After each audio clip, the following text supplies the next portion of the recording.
Fujimoto has once again blessed us with a glorious chapter of Chainsaw Man. We got even more memes and corn dogs for the Falling Devil, who continues to be my favorite devil in the series so far. As well, we got huge building blocks for Denji's character, including references to none other than Power and Aki, and so much more. So, let's get cooking, shall we? The chapter begins picking up after Denji is sliced into bits when trying to land an assassination on the Falling Devil. The Falling Devil, realizing it's Chainsaw Man, says that she will not kill any more humans and that her final task is to simply drop Asa into hell and then she'll leave. So her job is basically to feed the residents of hell, and Asa is the final course. What were the other meals? That's my first question. Were they Himeno, Aki, Power, basically the people from the HQ? Who were the people that came before? There are so many questions that I have coming from this first initial part of the chapter, because it actually sheds a lot of light on the Falling Devil's motivations, which obviously is to drop Asa into hell, but for the residents of hell to feast upon. So who are these residents as well? That's another one. And why do they want Asa so much? What makes her so valuable? Is it because she has the War Devil? I don't know. We'll discuss that later. Denji, however, instead of questioning her, decides she makes no sense and sees this as an excuse to just go ahead and kill her, which is one of the most dingiest things ever. And I love, though, actually speaking of the most dingiest things ever, when Denji launches his attack against the Falling Devil, he says, "Keep your hands off my ex-potential girlfriend." Though I'm not gonna lie, it actually would have been even funnier if he said his potential ex-girlfriend. That would have also been pretty cute, but that's really funny. Denji is very self-aware that Asa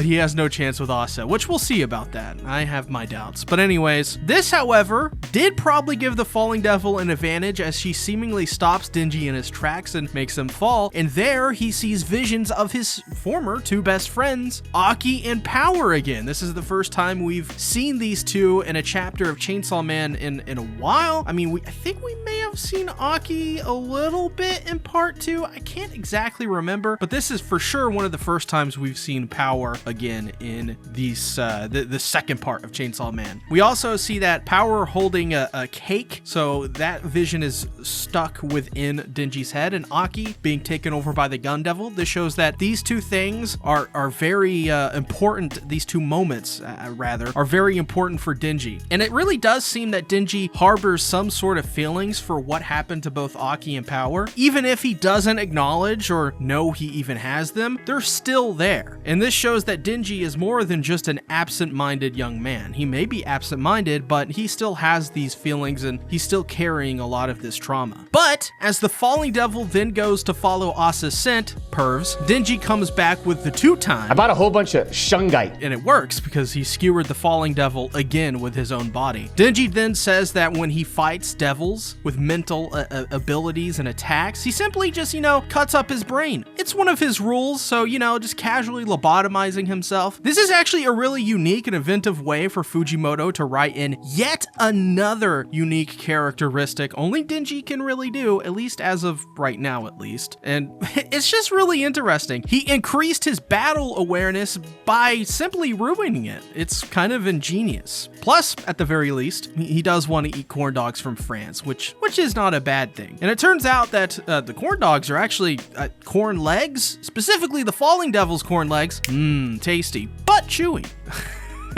Which is kind of funny because the Falling Devil, she's holding her head as she's witnessing all of this, says, "Stop that! I'm not a corn dog!"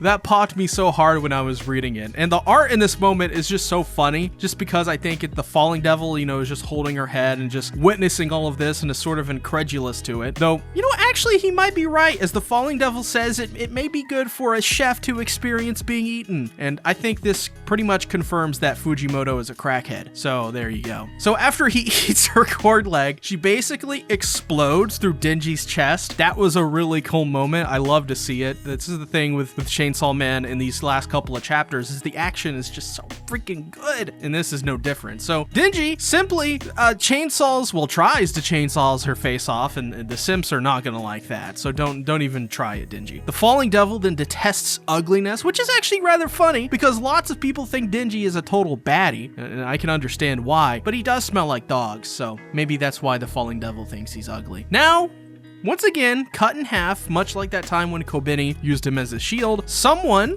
comes up and feeds Denji their blood. My question is this one of those mysterious men and women we saw with the sniper rifles that were just, hiding away in the rafters, just one of the people that the falling devil wasn't able to take out? Then they say, rather mysteriously, I still need you to fight Chainsaw Man. Seems like the person in a black suit has a vested interest in Denji fighting the falling devil. It's almost very reminiscent of Makima in the way that she would sort of manipulate Denji, though not quite. This seems more coming from a like I need you to fight Chainsaw Man because it's very important you just do that, rather than trying to get something out of Chainsaw Man like Makima was. Then at the very end, the falling devil finds Asa.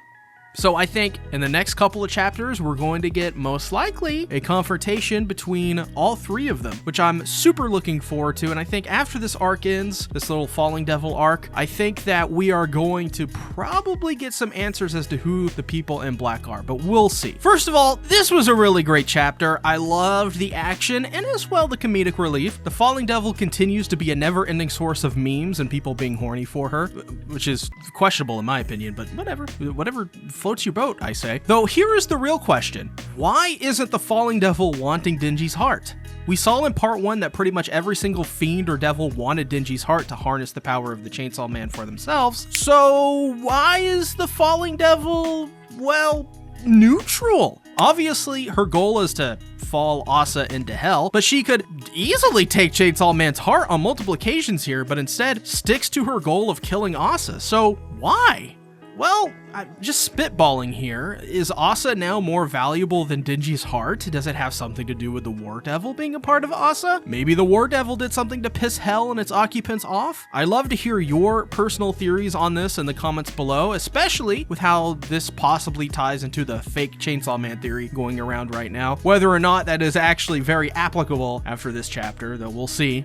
However, another important moment is when Denji has a flashback and sees Power and Aki. This is a really good moment as it shows Denji isn't just an absent-minded fool, he still harbors the trauma from Power and Aki dying. While Denji may seem very aloof about pretty much every traumatic thing happening, or rather just anything, likely to him this is just one more traumatic event in a line of traumatic events. So, his disposition and lack of interest in his two best friends dying likely doesn't affect him on the surface, quite as it would other people. A really great comparison to make in this regard is actually Denji is sort of like Violet Evergarden in episode 1 of that series. Violet is told that she's basically on fire, the fire being her trauma, but her mind is still entrenched in the war mindset, so she doesn't realize kind of how f***ed up she quite is yet. This, to me, is kind of the same for Denji. He just doesn't understand how much he has been messed up, so when he finally does, it will likely be a huge and pivotal moment for his character, and this was just a glimpse of that for Denji. So give your rating out of 10. What would you score this chapter of Chainsaw Man? If you haven't, please check out my previous review for chapter 125. I'll see you over there. Bye-bye.